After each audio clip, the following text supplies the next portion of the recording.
నమస్తే, welcome to Sakshi education. ఈరోజు మనం ఎన్టీఆర్ గ్రౌండ్స్లో ఉన్నాము. ఇక్కడ 37th బుక్ ఫేర్ జరుగుతుంది ఈరోజు. సో ఇక్కడ చాలా రకాల స్టాల్స్ ఉన్నాయి. ఎన్నో రకాల బుక్స్, ఎంతోమంది ఆథర్స్ రాసిన బుక్సే కానీ, స్టోరీ బుక్సే కానీ, పోయిటరీసే కానీ చాలా స్టాల్స్లో అరేంజ్ చేసి పెట్టారు. ఇక్కడ ఓన్లీ హైదరాబాద్లో వాళ్ళు మాత్రమే కాకుండా పక్క రాష్ట్రాల నుంచి, పక్క జిల్లాల్లో నుంచి, వేరే దేశం నుంచి వచ్చిన వాళ్ళు కూడా ఉన్నారు.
నమస్తే సార్. సార్ మీరు ఎలా ఉంది ఇలా బుక్ స్టాల్కి రావడం, అంటే బుక్ ఫేర్లో? వాస్తవంగా ప్రతి పుస్తకం ఒక ప్రపంచం. అనేక ప్రపంచాలను చూడాలనుకున్నప్పుడు పుస్తక ప్రపంచంలోకి రావాలి. ఇదొక గొప్ప పుస్తక ప్రపంచం. మనిషి జీవితానికి అనేక పార్శ్వాలు ఉంటూ ఉంటాయి. ఆర్థిక అంశాలు, రాజకీయ అంశాలు, ఆధ్యాత్మిక అంశాలు, వాటితో పాటుగా సైంటిఫిక్ ఆలోచనలన్నీ మనిషిని ప్రభావితం చేస్తూ ఉంటాయి. కాబట్టి మనిషి తన దృక్పథానికి ఏ అంశంలో పట్ల ఆసక్తి ఉంటుందో ఆసక్తిని పుస్తకాల్లో వెతుక్కునే ప్రయత్నం చేస్తూ ఉంటాడు. కాబట్టి అనేక మంది ఈరోజు ఈ పుస్తక ప్రదర్శనకు వచ్చే ప్రయత్నం చేస్తున్నారు. నేను దాదాపుగా దశాబ్ద కాలం పైనుండి నేను రెగ్యులర్గా ఈ బుక్ ఎగ్జిబిషన్కి వస్తాను. కానీ నాకు ఈసారి కనిపించింది ఏంటంటే, ఈసారి మనకి ఈ పుస్తకాలను కొనుక్కోవడానికి వచ్చిన వాళ్ళల్లో యంగ్ జనరేషన్ ఎక్కువగా కనపడతా ఉంది. అలాగే టెక్నికల్ ఎడ్యుకేషన్ వాళ్ళ బ్యాక్గ్రౌండ్ ఉన్న వాళ్ళు కూడా బాగా కనపడతా ఉన్నారు. కొంత సాహితీ ప్రియులలో కొంత ఇప్పుడు మోడర్న్ సాహిత్యంలో కొన్ని మార్పులు వచ్చాయి. అంటే అస్తిత్వవాద సాహిత్యం బయటకు వచ్చింది. ఈరోజు మిత్రులు సాయిబాబా నేతృత్వంలో ఇక్కడ కనిపించేది కూడా అస్తిత్వవాద కవిత్వానికి సంబంధించి, అస్తిత్వవాద పుస్తకాలకు సంబంధించింది. ఇట్లాంటి కృషి చేస్తున్న వాళ్ళ పట్ల వాళ్ళకు ఆదరణ కూడా ఈరోజు లభిస్తూ ఉన్నది. మొట్టమొదటిసారిగా ఆర్గనైజర్స్ ఓపెన్ థియేటర్ పెట్టారు. ఆ ఓపెన్ థియేటర్ మోడల్ కూడా ప్రాచీన సింధు నాగరికతలో, లేదా ఇక్కడ ఈక్ష్వాక సామ్రాజ్యంలో, లేదా రోమన్ సామ్రాజ్యంలో ఏ రకంగా స్టేడియం ఉంటుందో ఆ స్టేడియం మోడల్లో పుస్తక ప్రదర్శన తీసుకొచ్చే ప్రయత్నం చేశారు. అలాగే చిన్న పిల్లలతోటి ప్రధానంగా సాంస్కృతిక కార్యక్రమాలను ఏర్పాటు చేశారు. అంటే పిల్లల్లో ఉండే సృజనాత్మకతను బయటకు తీసుకురావడం కోసం రకరకాల కార్యక్రమాలు వాళ్ళకి ఇచ్చే ప్రయత్నం చేశారు. అట్లాగే మొట్టమొదటిసారిగా నేను రాష్ట్ర గ్రంథాలయ సంస్థ చైర్మన్గా అసలు యాన్షియంట్ కాలం నుంచి, అంటే ప్రాచీన కాలం నుంచి బ్రహ్మీ లిపి ఈ దేశానికి మూల లిపి, అన్ని లిపిలు అక్కడి నుంచే బయటకు వచ్చాయి. అశోకుడు దానికి ప్రధానంగా భారతదేశం మొత్తం దాన్ని స్ప్రెడ్ చేసిన వారు. ఆ బ్రహ్మీ లిపి నుంచి తెలుగు భాషలో ఎన్ని పరిణామక్రమాలు జరుగుతున్నాయో ఆ పరిణామక్రమాలకు దర్పణంగా అనేక పుస్తకాల ప్రదర్శన పెట్టాము. మేము 348లో దాన్ని అది ఉంది. అయితే మేము ప్రధానంగా మాలాంటి వాళ్ళం కోరుకునేది ఏంటంటే, యువత ప్రధానంగా వ్యసనాలకు దూరంగా ఉండడం కోసం, డ్రగ్స్ అట్లాంటి వ్యసనాలకు దూరంగా ఉండడం కోసం పుస్తకాలను వాళ్ళు తమ జీవితంలో ఒక భాగంగా చేసుకోవాలి. ఇక్కడ ఒక రచయిత ఒక పుస్తకాన్ని రాయడం వెనక దశాబ్దాల పడే శ్రమ ఉంటుంది. అనేక నిద్రైన రాత్రులు, అనేక పరిపక్వతతో కూడుకున్న అంశాలను సృజించడం ద్వారా మాత్రం పుస్తకాన్ని బయటికి తీసుకొస్తూ ఉంటాడు. ఇక్కడ ఒక పుస్తకాన్ని చదవడం డెఫినెట్గా ప్రజల్లో కానీ ప్రధానంగా మనుషుల్లో ఒక అద్భుతమైన మార్పు తీసుకొస్తూ ఉంటుంది.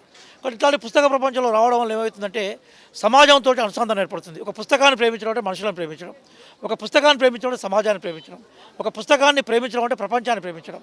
కాబట్టి ఈరోజు భారతదేశంలో ఏదైతే మనకు భిన్నత్వంతో కూడుకున్న సమాజం ఉందో అందులో ఏకత్వాన్ని తీసుకురావాలంటే, the spirit of oneness, togetherness, uniqueness తీసుకురావాలనుకుంటే పుస్తక ప్రపంచాన్ని ప్రేమించాలి. ఇంకా తరతరాల నుంచి పుస్తకాలను ప్రేమించే సంస్కృతి ఉంది. బుద్ధుడు అందుకోసమే ఆ రోజుల్లో నలంద, తక్షశిల, అట్లాగే ఉదంతపురి, విక్రమశిల లాంటి గొప్ప గొప్ప విశ్వవిద్యాలయాల్లో లైబ్రరీస్ ఉన్నాయి. ఆ వారసత్వాల కొనసాగింపే ఈరోజు పుస్తక ప్రదర్శన.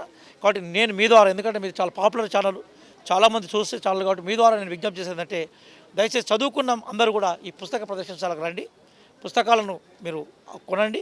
అట్లాగే దీని తద్వారా ఈ నాగరికత పురోగమనాన్ని ఈ తరం నుంచి మరొక తరానికి తీసుకుపోయే క్రమంలో మీ పాత్రను పోషించాలని మీ ద్వారా మేము ప్రజల్ని అలాగే రీడర్స్ని చదువులని కోరుతున్నాం. మీ పేరు? వైష్ణవి. ఓకే, ఎప్పటి నుంచి రాస్తున్నారు మీరు books? Currently I'm 17, so 12 years ఉండేప్పుడు స్టార్ట్ చేశాను నేను రైటింగ్. ఓకే, మీకు ఇన్స్పిరేషన్ ఏమైనా ఉందా మరి ఆథర్స్గా రాయడానికి? నా ఇన్స్పిరేషన్ అమ్మనే, అందరు పెద్ద పెద్ద పేరు అనుకుంటారు, but my inspiration is my mom and our culture, great Indian culture. So these both are my inspiration. So ఇప్పటి వరకు ఎన్ని బుక్స్ రాశారు మీరు? ఇప్పటి వరకు 4 బుక్స్ రాశాను నేను. వాటి పేర్లు? So first 3 books they are actually series అనమాట, జాజ్ గ్యాంగ్ సిరీస్ అని. అదేంటంటే ముగ్గురు టీనేజర్స్ గురించి, వాళ్ళకు ఒక సమయంత్రం దొరికి రామాయణానికి వెళ్తారు. సో ప్రిన్సెస్ సీతాని కలవాలని ఆశ వాళ్ళకి. మనందరికీ శ్రీరామ్ గురించి చాలా తెలుసు, but how was princess Sita during her childhood days, దాని గురించి మనకి అంత తెలీదు. So it's a fictional retelling of how princess Sita would have been, how the land of Mithila was, and Ramayana నిజంగా జరిగిందా లేదా. చాలామంది అందరు చెప్తారు కి ఇట్ వాజ్ అ మైథాలజీ, నిజంగా అవ్వలేదని. But is that really it? ఏమైంది 7,000 years బ్యాక్ ఇన్ టైం, ఎట్లా ఉండే మన దేశం? So that's what the three teenagers want to discover. నా recent novel beauty and beyond, the story of 2 warrior princesses, the title. అదేంటంటే about the childhood and teenage lifes of 2 warrior princesses, queen Rudramadevi ఇక్కడ తెలంగాణ నుంచి, and queen Velu నాచ్యార్ Tamil Nadu నుంచి. So queen Velu Nachiyar actually she was the first queen to have waged war against the British and defeat కూడా చేశారు. So Rani Lakshmibai గురించి తెలుసు చాలా, she died a glorious death, but this queen she defeated them. So ఈ ఇద్దరు queens how were they as young girls? So were they the typical princess material, only makeup చేసుకోవడం, jewellery వేయడం, అట్లాంటి ఫ్యాంటసీ వరల్డ్లో ఉండేవారా, లేకపోతే were the born warrior material? So that's what this book, the reason book is about. Very good. But ఇక్కడ book ఫేర్కి ఎప్పటి నుంచి రావడం స్టార్ట్ అయింది? ఫస్ట్ టైమా లేకపోతే ఇంతకు ముందు కూడా? కాదు, my first book fair was 34th book fair, so ఇది నా 4th year. ఓకే, సో ఇక్కడికి వచ్చినప్పుడు మీరు అంటే మీకు ఎలా ఉండేది ఫస్ట్ టైం వచ్చినప్పుడు, ఇంత పెద్దగా ఉండడము, ఇంతమంది జనాలు? ఐ వాజ్ రియలీ ఎక్సైటెడ్, చాలా కొత్త experience, it was really new for me. చాలా మంది వచ్చి అప్రిషియేట్ చేసి బుక్స్ కొనడం, so it was completely different experience, నాకు చాలా నచ్చింది. నేను కొంచెం మీడియా అటెన్షన్ కూడా వచ్చింది, and I feel really excited, and it was a nice experience. Okay, thank you very much and all the best for your upcoming books. Thank you. Sir మీ పేరు? నా పేరు Venkatachalapathi. Okay, I'm coming from for the past 35 years. One of the great things ఏంటంటే friends మేమందరం వచ్చిన వాళ్ళందరూ US యూకేలో settle అయ్యారు. But what I do, I come here and cell them selfie. Now we have got this mobile and I'm a teacher also. So what will happen today, at least 4 or 5 of my students will meet. We made it a point ki every year we'll meet in Hyderabad Book Fair. ఎందుకంటే I encourage people to read because without reading ఏమీ రాదు. So this is the thing. And anything you want? మీరు ఏమైనా books రాసారా? నేను రాయలేదు కానీ I read books for international books and I speak to my students. I'm a క్యా బోల్తే HR person. So మా ఎంప్లాయీస్ తోటి మాట్లాడుతాను. For that the best way to get knowledge is only through books, nothing else. ఆ వీడియోలు చూస్తారు, that will not help. You'll have to read, imbibe it and absorb it. Then only you will be able to do something. So book exhibition being conducted by state government or whoever, that is a very good thing that is happening for today's generation. They should come and do it. You are also young. Meeru chadavali. Emma, anything else? మీకు first experience ఎలా ఉంది and present ఇప్పుడు ఎలా ఉంది? First experience it was just నార్మల్గా వచ్చాను, చూశాను. తర్వాత it was overwhelming. As years past it was overwhelming. Now ఇప్పుడు మనం I'm becoming senior citizen, almost 50 plus. So now I'll go through these things. I'll select some books. I'll present it to my students. I'll spread it across. Today I'm looking for Sudoku games. Senior citizens ki iddaman. Old age home lo vallaki iste vallu koncham their mind will be stimulated. That's what I'm planning. So today I'm looking for that same thing and I met you. Okay, so మీకు ఎలాంటి books అంటే ఎక్కువ interest ఉంటుంది? Particular genre ఏమైనా ఉంటుందా? See, genre ante with my students I'll have to speak all the topics. So for people whom I actually ask them to go into physics, I'll select for these physics books. I'll present them those books. And also nowadays moral values are required. So last year nenu శర్మది what was that book I bought that book and I have given that and philosophy కోసం ఒక ఆయన Jiddu Krishnamurti book అడిగితే a dialogue with one self అని ఉంటుంది. అవి నేను చాలా ప్రెజెంట్ చేసే చాలా మందికి. These are all philosophical books and a journey of a yogi. There are so many books which I buy and give. This is my this thing. ఒక చిన్న ఏదో మా శ్రీశ్రీ గారు అన్నట్టు సంవిధానం ఒక్కటి ఆహుతిస్తే టైం నడుస్తుంది ఇప్పటివరకు. ఫైనల్గా స్టూడెంట్స్కి ఏం చెప్తారు సార్ అందరికీ? అందరినీ తీసుకొస్తా. Actually I should be thankful to this Hyderabad book fair. ఎందుకంటే లాస్ట్ ఇయర్ నేను 27 స్టూడెంట్స్ వచ్చాయి. ఇట్ వాస్ రష్, టికెట్స్ దొరకలేదు. ఒక ఆయన నుంచి మీరు వెళ్ళిపోండి సార్ అన్నాడు. That was a great thing. My kids are so motivated. Sir ఇట్లా ఉంటుందా, ఇంత ఫ్రీగా ఉంటుందా. తర్వాత దేర్ వాస్ ఎ క్రికెటర్. అతను ఆ పిల్లాడికి క్రికెట్ తప్ప లైఫ్ లేదు అనుకున్నాడు. He has come here to tell you truth. I will introduce him to you if need be. వాడు ఇప్పుడు బుక్స్లో పడిపోయి హీస్ రీడింగ్ వెల్. నేను క్రికెట్ ఉండాలి కానీ చదువు కూడా ఉండాలి. Without books nothing will happen తల్లి. So nice sir, thank you very much. ఏ స్కూల్ మీరు? సారికాస్ హై స్కూల్. ఓకే, ట్రిప్కి వచ్చారా మీరు? ఓకే, ఏ class? 8th class. Okay, books చదవడం అందరికీ ఇష్టమేనా? ఎలాంటి బుక్స్ చదువుతారు మీరు? అంటే జానర్ ఎలాంటిది? History of science. హిస్టరీ, ఇంకా స్టోరీస్, ఎలాంటి స్టోరీస్? Horror stories. హారర్ చదువుతారా? వేరేంటి కామెడీ, థ్రిల్లర్ లాంటివి ఏమో చదువుతారా? ఎలాంటి బుక్స్ తీసుకున్నారు ఇప్పుడు వచ్చారు కదా? Jungle book, the power of dark. Okay, nice. మీకు రాయడం ఏమైనా ఇంట్రెస్ట్ ఉంటుందా? స్టోరీస్ రాయడం, పోయమ్స్ రాయడం ఎస్. రాస్తారా? ఎలాంటి స్టోరీస్ రాశారు ఇప్పుడు? అంటే పోయమ్స్ ఏం రాశారు? పోయమ్స్ ఏం రాలేదు, స్టోరీస్ రాసినాం. స్టోరీస్ ఏ స్టోరీ రాశారు? జంగల్ గురించి. ఓకే, ఇది ఫస్ట్ టైం వచ్చారా మీరు? ఇంతకుముందు కూడా వచ్చారా? First time. ఫస్ట్ టైం స్కూల్తోనే వచ్చారు. ఇంతకుముందు పేరెంట్స్తోని పర్సనల్గా ఏమైనా వచ్చారా? లేదు. ఎలా ఉంది మరి ఇక్కడ రావడం? ఫస్ట్ టైం వచ్చారంటున్నారు. బాగుందా? ఎన్ని స్టాల్స్ చూసారు? అన్ని ఆల్మోస్ట్ అన్ని కవర్ చేశారా? మీరేమన్నా చెప్తారా? సో ఇక్కడ బుక్స్ కాకుండా వేరే ఏం స్టాల్స్ ఉన్నాయి? మేకప్ అన్నీ ఉన్నాయి. మేకప్ ఇంకా ఫుడ్ స్టాల్స్ లాంటివి ఏమైనా ఉన్నాయా మరి? ఏం ఫుడ్స్ ఉన్నాయి? చాలా ఫుడ్ స్టాల్స్ లాంటివి వేరే ఏమైనా ఉన్నాయా మరి? ఓన్లీ బుక్ స్టాల్స్ ఉన్నాయా? బుక్స్,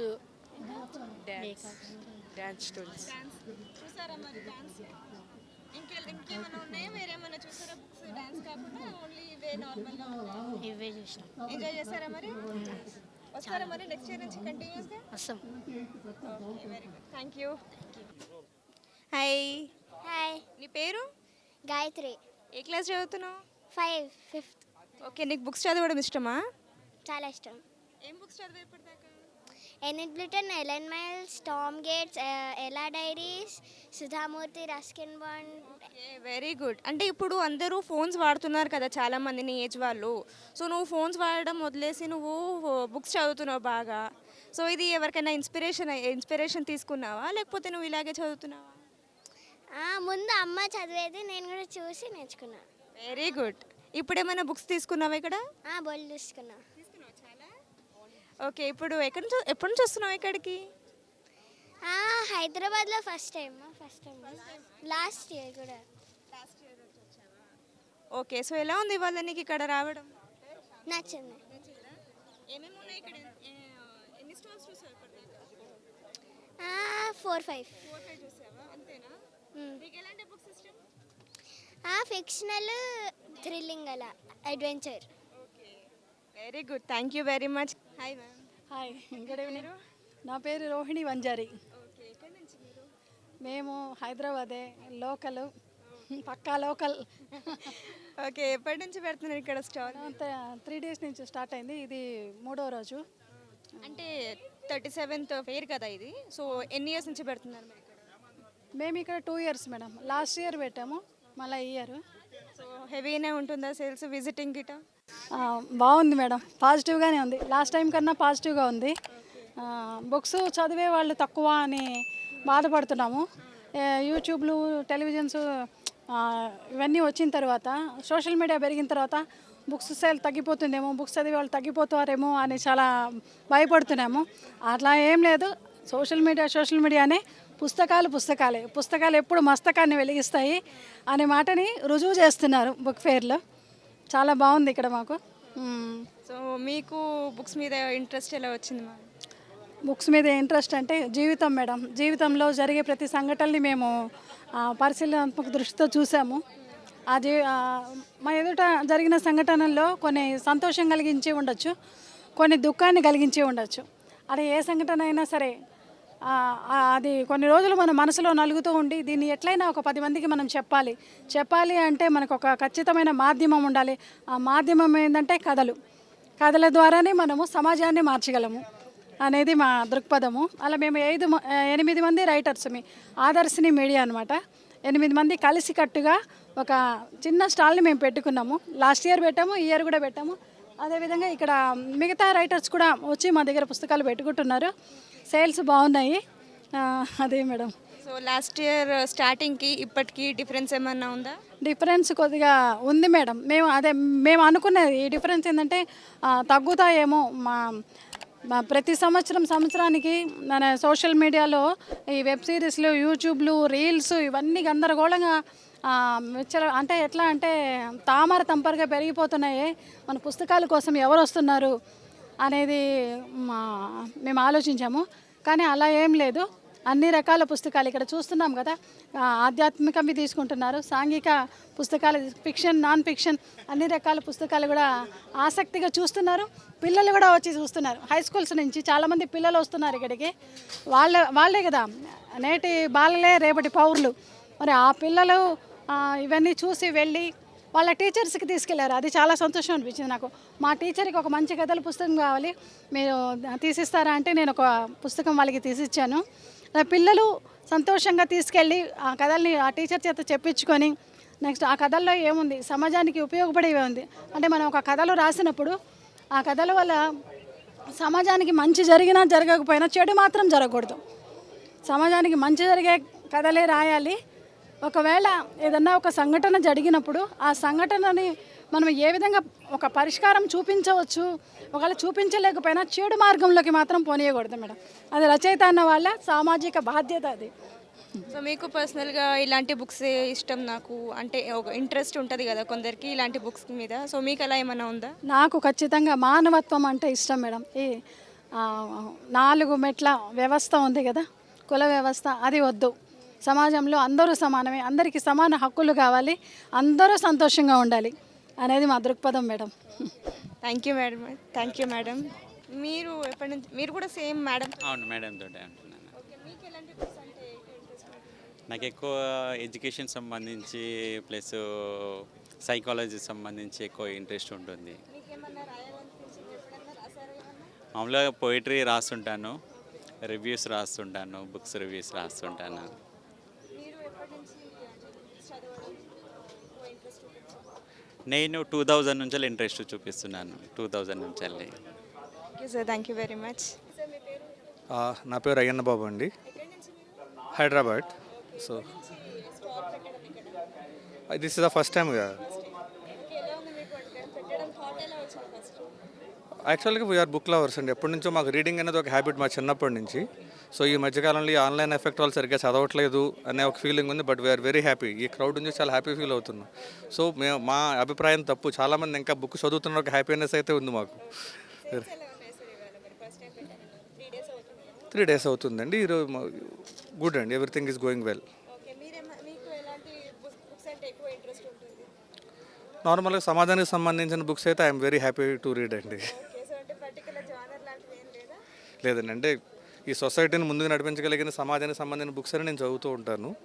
కానీ నా ఇన్స్పిరేషన్తోనే మేము ఒక పబ్లికేషన్స్ రాసామండి. ఇప్పుడు ఈవెన్ ఈ సోలీ ఆడమ్ బియాండ్ బౌండరీస్ కూడా he is a legendary cricketer from Yorkshire అండి. సో హీ ఇంట్రడ్యూస్డ్ నియర్లీ ఒక 300 ఏషియన్ క్రికెటర్స్ని మనకి అక్కడ ఇంగ్లాండ్ కౌంటీకి ఇంట్రడ్యూస్ చేశాడు ఆయన. ఇప్పుడు వాళ్ళందరూ మన ఇండియన్కి, పాకిస్తాన్కి, most of even Sachin Tendulkar introduce చేసింది ఈయనే ఫస్ట్ మన యార్క్షైర్ కౌంటీకి అండి. And Sachin Tendulkar is the first Asian cricketer who played in England counties అనమాట అండి. సో ఆ బుక్ని మన తెలుగువాడు రాయడం మనకు చాలా హ్యాపీ. మీకు ఎలా ఉంది ఇప్పుడు ఫస్ట్ టైం పెట్టారు కాబట్టి? హ్యాపీ అండి. అంటే మేము ఇక్కడ బుక్ స్టాల్ పెట్టడం ఫస్ట్ టైం కానీ but from the last 40 years మేము ఇందులో నుంచే మీ లైఫ్ మొత్తం నడిచింది. మేము చాలా బుక్ స్టాల్స్లో మేము వాలంటీర్స్గా వర్క్ చేసాం. బట్ ఈ నిర్వాణ పబ్లిషర్కి సంబంధించి ఫస్ట్ టైం ఇక్కడ బుక్ స్టాల్ పెట్టామండి ఇందులో.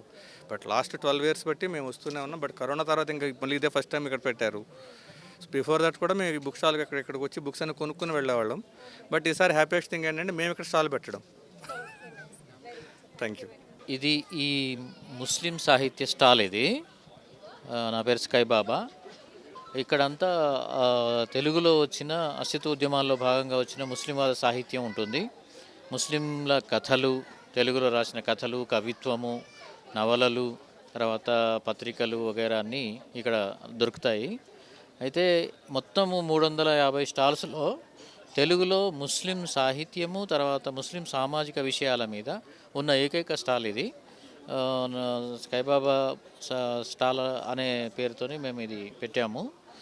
అంటే ముస్లింల గురించి ముస్లిమేతరులను సెన్సిటైజ్ చేయడం. అంటే ఈరోజు సమాజంలో ముస్లింలు అంటే వ్యతిరేకత బాగా పెంచబడింది కాబట్టి ముస్లింలు కూడా మన మిగతా జనాల్లాగే వాళ్ళకు కూడా సాధారణ సమస్యలే ఉంటాయి, వాళ్ళు కూడా మా మిగతా మనుషులు లాంటి వాళ్ళే అని చెప్పడానికి గాను ఇక్కడి సాహిత్యం అంతా, ముస్లింల నుంచి వచ్చిన తెలుగులో వచ్చిన సాహిత్యం అంతా కూడా ఆ పని చేస్తూ ఉంది. అట్లాంటి సాహిత్య పుస్తకాలన్నీ కూడా ఇక్కడ దొరుకుతాయి. So present social media, phone technology వీటి వల్ల అంటే దీంట్లో ఎక్కువ యూజ్ ఉందని చెప్పి చాలామంది వీటిలోనే ఎక్కువ మార్గాలు చూసుకుంటూ ఉంటారు. సో మీరు బుక్స్నే ఎంచుకున్నారు. సో దాని వెనుక రీజన్ ఏంటి? అంటే ఇప్పుడు రకరకాలుగా సోషల్ మీడియా కావచ్చు, మీరు అన్నట్టు టెక్నాలజీ చాలా వచ్చినప్పటికీ మనం పుస్తకాన్ని చేతిలో పట్టుకొని చదువుతున్నప్పుడు కలిగే ఒక ఫీలింగ్, ఒక మానసిక ఉత్తేజం వేరుగా ఉంటుంది. కాబట్టి పుస్తకాలు వేయడము, దాన్ని తర్వాత పీడిఎఫ్లుగా చేసి మనము సర్క్యులేట్ చేయొచ్చు. కానీ ఫస్ట్ ఒక పుస్తకంగా వస్తేనే పుస్తకం రూపము ముద్రపడుతుంది మనసులో. కాబట్టి పుస్తకాలు అనేది ఇప్పటికి కూడా చూడండి, మీరు చెప్పినట్టు ఇంత టెక్నాలజీ వచ్చినప్పటికీ కూడా జనం ఎంతగా బుక్ ఫేర్కి వస్తున్నారని దాన్ని బట్టే పుస్తకానికి ఆదరణ తగ్గలేదు అని చెప్పి మనకు అర్థమవుతా ఉంది. సో ఇక్కడ ఎన్ని రకాల బుక్స్ ఉన్నాయి అంటారు? ఇక్కడ మా స్టాలు, స్కైబాబా స్టాల్ అనేది మొత్తంగా ముస్లిం సాహిత్యము, సామాజిక విషయాలు, ముస్లింల సామాజిక సమస్యలు, వాళ్ళ రకరకాల జీవితంలోని పార్శ్వాలన్నీ కూడా ఇక్కడ రచనల్లో ప్రతిబింబిస్తాయి. అట్లాగే వాళ్ళకి సంబంధించిన హక్కులకు సంబంధించి, వాళ్ళ అంతర్గత సంస్కరణకు సంబంధించి కూడా ఇక్కడ రకరకాల వెర్షన్స్లో బుక్లెట్స్ కావచ్చు, పత్రికలు కావచ్చు, కరపత్రాలు కూడా ఇక్కడ లభిస్తాయి. అట్లాగే మిత్రుల పుస్తకాలు కూడా, సంగిశెట్టి శ్రీనివాసని తెలంగాణ చరిత్రకారులు ఉన్నారు, ఆయన పుస్తకాలు కూడా ఇక్కడ చాలా పుస్తకాలు ఇక్కడ మేము పెట్టాము ప్రత్యేకంగా. అట్లా. సో మీరు రైటర్ అన్నారు కదా, సో మీరు రాసిన బుక్స్ ఏమైనా ఇక్కడ ఉన్నాయా? ఉన్నాయండి. నేను రాసిన పుస్తకం, నేను చాలా కథలు, కవిత్వం రాశాను. నేను రాసిన ఎన్నికలు వచ్చింది, నేను రాసిన కథలు ఇంగ్లీష్లో కూడా వచ్చాయి. Vegetarians only stories of Telugu Muslim, vegetarians only stories of Telugu Muslims అని నా కథలు ఇంగ్లీష్లో ఓరియంట్ బ్లాక్స్ ఫాన్ వాళ్ళు వేశారు, ఆన్లైన్లో అవైలబుల్ ఉంటాయి. అట్లాగే కథ, గాఫిల్ అని చెప్పేసి, తెహజీబ్ అని సెలెక్టెడ్ ముస్లిం స్టోరీస్, నేను రాసిన అన్ని కథల్లోంచి ఒక సంకలనం చేశాము. ఇవన్నీ కూడా ఇక్కడ మీకు లభిస్తాయి. తర్వాత ఆపా నవల, వతన్ అని ముస్లిం కథల పుస్తకం. ఇది తెలుగులో ఉన్న అందరు ముస్లిం రచయితలు దాదాపు 39 మంది రాసిన 52 కథల పుస్తకం. ఇది ఒక గొప్ప మైలురాయి లాంటి తెలుగు సాహిత్యంలో పుస్తకం ఇది. ఇట్లాంటి అన్ని పుస్తకాలు. అట్లాగే షాజహానా అని ఒక కవయిత్రి ఉన్నారు, కథలు రాశారు. ఆమె నవల మేరా జహాం, తర్వాత కథలు ఉండేడు సోల్, కవిత్వము ఫిజా అని చెప్పి ఆమె చాలా కవిత్వం రాసి ఉన్నది. ఈ పుస్తకాలన్నీ కూడా ఇక్కడ దొరుకుతాయి. Thank you sir. నమస్తే సార్, మీ పేరు? నా పేరు జే నరసింహ అండి. ఎక్కడి నుంచి వచ్చారు సార్? సార్ మాది మహబూబ్నగర్ జిల్లా నారాయణపేట శక్తిపీఠం నది. మా శ్రీ సంత్ మూల సంస్థానం ఉన్నటువంటి నారాయణపేటలో శక్తిపీఠం ఉంది. దాదాపు 7 సంవత్సరాల క్రితం ఉన్నటువంటి మూల విరాట్ గణేశుడు ఉన్నారు అక్కడ. దానికి ఒక చరిత్ర ఉంది. శక్తిపీఠం అంటే అక్కడ మా స్వయంభూ అమ్మవారు, మహాలక్ష్మి అమ్మవారు ఉన్నారు. ఆ ఉద్దేశంతోనే స్వామివారు అక్కడ శ్రీ పూజ శ్రీ శాంతానంద స్వామివారు వారి ఆధ్వర్యంలో శక్తిపీఠము నడుస్తున్నది. అక్కడ ప్రతిరోజు దీన స్థితిలో ఉన్నటువంటి వయోవృద్ధులు కావచ్చు, పిల్లలు కానీ, పెద్దలు కానీ, వీళ్ళందరికీ కూడా భోజన వసతి ప్రతిరోజు కూడా 150 మందికి అన్నదానం చాలా పుష్టికంగా శ్రేష్టకరమైనటువంటి ఫుడ్ పెడుతున్నాము 150 మందికి. ఈ యొక్క దాతలు కూడా చాలామంది సహకరిస్తుంటారు మాకు. ఎలా అంటే ఇప్పుడు కొంత చనిపోయినటువంటి వాళ్ళ తల్లిదండ్రుల పేర్ల మీద కావచ్చు, పిల్లల బర్త్డే వాళ్ళ పేరు మీద కావచ్చు, తర్వాత వాళ్ళ మ్యారేజ్ డేలో ఈ విధంగా వాళ్ళ తరలో అక్కడ 5,100 రూపాయలు చెల్లిస్తే మా కార్యాలయంకి వచ్చి రసీదు తీసుకొని ఆ రోజు ఏ రోజైతే వాళ్ళ తిథి ఉంటుందో ఆ రోజు వచ్చి వాళ్ళు అన్నదానం చేసి వెళ్ళిపోవచ్చు. ఈ విధంగా అనేకమైనటువంటి కార్యక్రమాలు నడుస్తున్నాయి. మా శక్తిపీఠం ఆధ్వర్యంలో గోశాల ఉంది. 50 గోమాతలను సంరక్షిస్తున్నాము. దానికి కూడా మనము గడ్డి కానీ సొప్ప కానీ ఇలాంటివన్నీ కూడా మాకు దాతల సహకారము లభిస్తున్నది. ఇప్పుడు ఈ గోమాత ద్వారా నుండే ఈ యొక్క గోపిడికలు తయారు చేయబడుతున్నాయి. దేశీ ఆవులతో నుండి ఈ గోపిడికలు తయారు చేస్తున్నాయి. దీనివల్ల చాలా ఉపయోగాలు ఉన్నాయి, కానీ చాలామందికి తెలియదు. దీనివల్ల ఉపయోగాలు ఏంటంటే దీన్ని మనం ముట్టించి ఇల్లంతా సాంబ్రాణి వేస్తే వాసన వస్తుంది, కానీ సాంబ్రాణి కంటే దేశీ ఆవు గోపిడికల వలన మనకు నెగటివ్ ఇంట్లో ఉన్నటువంటి నెగటివ్ అనేటువంటివి అన్నీ కూడా బయటికి వెళ్ళిపోతాయి, పాజిటివ్ అవర్స్ లోపలికి వస్తాయి. ప్లస్ అనారోగ్య సమస్యలు ఇంట్లో ఏమైనా తాండవిస్తుంటే ఆ ఇంట్లో ఎప్పటికీ అనారోగ్య సమస్యలు ఇవి ప్రతిరోజు పొగ వేయడం వల్ల అనారోగ్య సమస్యలన్నీ బయటికి వెళ్ళిపోతాయి. అంత పవిత్రమైనటువంటి 33 కోట్ల దేవతలు ఈ యొక్క గోమాతలో నిక్షిప్తమైనవి. తర్వాత షుగర్ బీపీ ఉన్నటువంటి వాళ్ళు ప్రతిరోజు మనం టిఫిన్ చేస్తూ టీవీ చూస్తుంటాం, కూర్చొని కాలి కింద ఒక బిల్ల పెట్టుకొని రోజు 10 నిమిషాలు కూర్చున్నట్లయితే షుగర్ కూడా 1000% నార్మల్ అయ్యే సూచనలు ఉన్నాయి. కాబట్టి ఇంత మహత్తరమైనటువంటి గోమాత యొక్కది ఈ జనాలు వాడాలని మన ప్రతి ఒక్కరికి కోరుతున్నాను. మాది కల్తీ చాలామంది జెర్సీ ఆవులకు సంబంధించిన పేడికలు వాడతారు, కానీ మాది దేశీ ఆవులు గోశాల ఉంది, ఎలాంటి కల్తీ లేకుండా మేము ఈ విధంగా తయారు చేస్తున్నాం. అలాగే శ్రీ అమ్మవారి యొక్క నామలేఖన పుస్తకం అనేటువంటిది ఒకటి ఉంది అమ్మ. ఈ పుస్తకం వల్ల శ్రీమాత నామలేఖనం అనేటటువంటి పుస్తకము, ఇది స్వామివారు అమ్మవారి తపస్సు చేసి అమ్మవారు స్వయాన ప్రసాదించినటువంటిది వరం పుస్తకము. దీంట్లో 20,000 నామాలు ఉంటాయి. ఈ 20,000 నామాలు మనం ఒక సంకల్పం అనుకోవాలి, నాకు ఉద్యోగం రావాలి, నేను హార్డ్ వర్క్ చేస్తున్నాను, లేదా నాకు జాబ్ రావాలి, లేదా మా పిల్లగాడు మంచి ఎడ్యుకేషన్ రావాలని మనం ఈ పుస్తకంలో అమ్మవారి నామం శ్రీమాత్రే నమః మన ఓపిక ఉన్నంత వరకు, మనకు రోజు 2 లైన్లు 3 లైన్లు ఎంత ఓపిక ఉంటే అంత ఓపిక ప్రకారంగా రాసుకుంటూ పోతే ఖచ్చితంగా ఈ నామాలు 20,000 నామాలు పూర్తయ్యే లోపల మనం మంచి రిజల్ట్ చూస్తాం. ఇది ప్రత్యక్షంగా రాసినటువంటి వాళ్ళు చాలామంది పిల్లలు కొంత డల్ ఉండేవాళ్ళు, ఇది రాయడం వల్ల వాళ్ళ ఇంప్రూవ్మెంట్ పెరిగింది, అంటే అమ్మవారి యొక్క ఆశీర్వాదం ఇది. కాబట్టి ఇంత మహత్తరమైనటువంటి బుక్కులు మా దగ్గర ఉన్నాయి శక్తిపీఠంలో. కాబట్టి అందరికి భక్తులకు అందరికీ కూడా నేను విజ్ఞప్తి చేసేది అంటే మనం ఏదైతే చెప్తామో అది ఖచ్చితంగా పాటిస్తాము. దీనివల్ల రిజల్ట్ ఉంది, కానీ మనం ఏదో పుస్తకాలు లాభాక్షేపణ కాదు, ఇది అమ్మవారి యొక్క ప్రసాదించినటువంటి బుక్. కాబట్టి దయచేసి అందరూ కూడా తీసుకోవాల్సిందిగా కోరుచున్నాను. మీ ద్వారా, మీ మాధ్యమం ద్వారా జనాలకు విజ్ఞప్తి చేస్తున్నాను. ఈ యొక్క నామలేఖనం ద్వారా మీరు ఖచ్చితంగా అమ్మవారి ఆశీర్వాదం పొందుతారు. మా యొక్క ఈ శక్తిపీఠాన్ని కూడా ఆశీర్వదించండి. ఎంతోమంది రోజు 150 మందికి అన్నదానం చేస్తున్నాము, దిక్కులేనటువంటి దీనస్థితిలో ఉన్నటువంటి ఎంతోమందికి. కాబట్టి ఈ శక్తిపీఠానికి కూడా మాకు చేతనిచ్చి దాన రూపంలో కానీ, తర్వాత ధన రూపంలో కానీ, వస్తు రూపంలో కానీ, ఏ రూపంలో ఇచ్చినా కూడా శక్తిపీఠం స్వీకరిస్తుంది. మీరు బియ్యం ఇచ్చినా, పప్పు ఇచ్చినా, నూనె ఇచ్చినా, డబ్బు రూపాయి ఇచ్చినా, ఏ రూపంలో ఇచ్చినా కూడా శక్తిపీఠం స్వీకరిస్తుంది. మరి అనాథలకు రోజు 150 మందికి మనం భోజనం పెడుతున్నాం. ఎక్కడైనా ఈ చుట్టుపక్కల చూడండి, ఎక్కడైనా అన్నదానం ఉందా? ఒక తిరుపతి, శ్రీశైలం తప్ప ఎక్కడ కూడా అన్నదానం లేదు. మనం ఇంట్లో ఉన్నటువంటి తల్లిదండ్రులకు ఈరోజు అన్నం పెట్టలేని పరిస్థితిలో ఉన్నారు. కాబట్టి మా వద్ద ట్రస్ట్ ద్వారా స్వామీజీ ఆధ్వర్యంలో 150 మందికి ప్రతిరోజు పెడుతున్నాం. తర్వాత శ్రీరామనవమి కావచ్చు, దసరా కానీ, గణపతి నవసరాలు 100 మంది అన్లిమిటెడ్గా 500-600 మందికి కూడా భోజనాలు ఏర్పాటు చేస్తాం. మా విధంగా అనేక పెద్ద పెద్ద ఉత్సవాల్లో 1000 మంది వస్తారు. ఇంతటి పెద్ద పెద్ద ఉత్సవాలు కూడా శక్తిపీఠం ఆధ్వర్యంలో నడుస్తున్నాయి. మా యొక్క శక్తిపీఠాన్ని సందర్శించాలని మీ మాధ్యమం ద్వారా భక్తులందరికీ విజ్ఞప్తి చేస్తున్నాను. మన యూట్యూబ్లో శక్తిపీఠం నారాయణపేట అని కొడితే తప్పకుండా మాది ఛానల్స్ యొక్క మేమేం ప్రొవైడ్ చేస్తాం, ఏమేమి కార్యక్రమాలు నడుస్తున్నాయి అన్నీ దాంట్లో వస్తాయి. చూడాల్సిందిగా కోరుచున్నాను. Thank you sir. సో చూసారు కదండి, ఇక్కడ బుక్ ఫేర్కి ఎంతమంది వచ్చారో ఇవాళ. ఈ మధ్య కాలంలో సోషల్ మీడియా, టెక్నాలజీ, ఫోన్కి వీటన్నిటికి ఎడిక్ట్ అయ్యి చాలామంది ఎవరు బుక్స్కి పట్టించుకోరు అనుకుంటాము. కానీ ఇక్కడ చూస్తే చాలామంది, 1000 మంది ఇక్కడికి వచ్చారు. ఎన్నో స్టాల్స్ ఉన్నాయి ఇక్కడ. ఒక్కొక్క స్టాల్లో కూడా చాలామంది ఉన్నారు. ఎంతోమంది ఎన్నో రకాల బుక్స్ని కొనుక్కొని వెళ్తున్నారు. చాలామంది పిల్లలు కూడా వచ్చారు, పిల్లలు, పెద్దలు. సో ఎంతోమంది రచయిత్రులు కూడా వచ్చారు, పుస్తకాలు రాసిన వాళ్ళు. సో వాళ్ళలో కొందరితో మనం మాట్లాడాము. సో కొన్ని పుస్తకాలు మనము ఇక్కడ ప్రదర్శించారు, అక్కడ మనకి చూపించారు కూడా ఎవరెవరు ఎలాంటి పుస్తకాలు రాశారో. సో మీరు కూడా వచ్చి ఇక్కడ సందర్శించవచ్చు. ఇక్కడ ఇక్కడ ఎన్ని రకాల పుస్తకాలు ఉన్నాయో మనం చూసాము. సో మీరు కూడా ఇక్కడికి రావచ్చు. ఇంకా ఈ నెల 29 వరకు కూడా ఈ బుక్ ఫెయిర్ ఉంటుంది. సో మీరు మధ్యాహ్నం 12 గంటల నుంచి రాత్రి 8-9 గంటల వరకు ఇక్కడ స్టాల్స్ అన్నీ ఉంటాయి. మీరు చిన్నవాళ్ళ నుంచి పెద్దవారి వరకు అందరూ ఇక్కడికి వచ్చి సందర్శించవచ్చు. Thank you.